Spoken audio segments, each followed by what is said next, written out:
ต้องประกอบด้วยไหมครับเนี่ยมีถ่านแล้วใช่ไหมครับในนั้นมีถ่านแล้ววันนี้อากาศดีมากเลยโอเคครับมีไฟด้วยว้าวสุดยอดโอ้โหได้คนละเครื่องไปเลย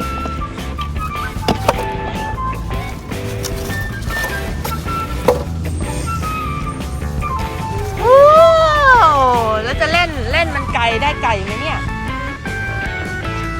โอ้เก็บประกอบห้องเลย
พร้อมไหมครับพร้อมครับ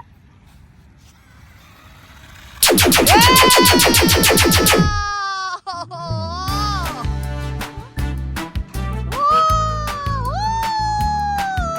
เหมือนลังกาเลยของแกแต่ของแกซิ่งมากข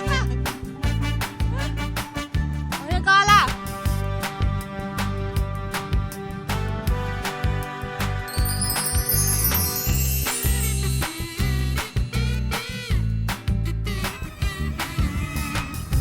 ว้าว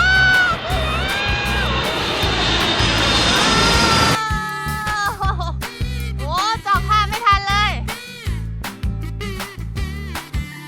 โอ้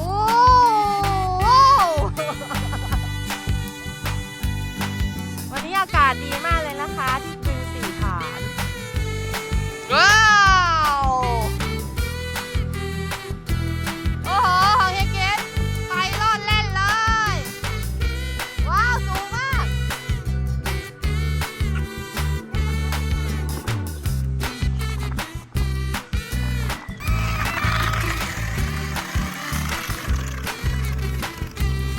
ขึ้นนะเปล่าว้าวเอาของยายเกขึ้นของยายกรเอาย่าว้าวขึ้นว้าวน้ำมันหมดเป็นยังไงอ๋อกลัวมันจะขึ้นสูงไประวังโอ้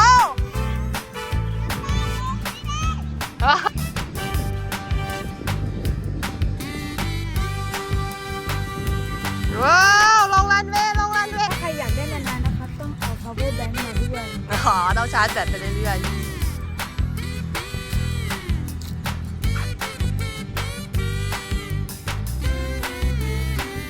โอ้รอบมาได้ด้วยรอบมาอีกว้าวเจ๋งมากเลยว้าวสวย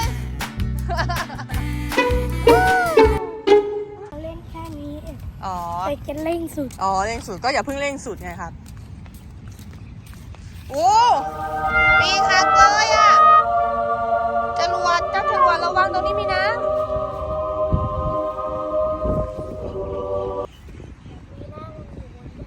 อุ้ยเฮลิคอปเตอร์จริงนะ นี่เชียร์ก่อนเล่นสนุกมากเลยนะครับ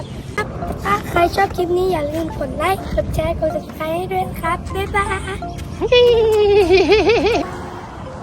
เย้บ๊ายบายเครื่